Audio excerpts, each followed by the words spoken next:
Vote কাকে দেবেন?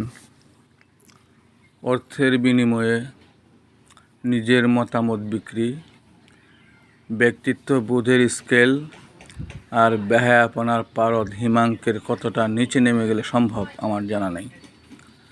আমি ভাবি, যারা ভোট বিক্রি করতে পারে তারা ইমান ইজ্জত রক্ষা করবে কিভাবে?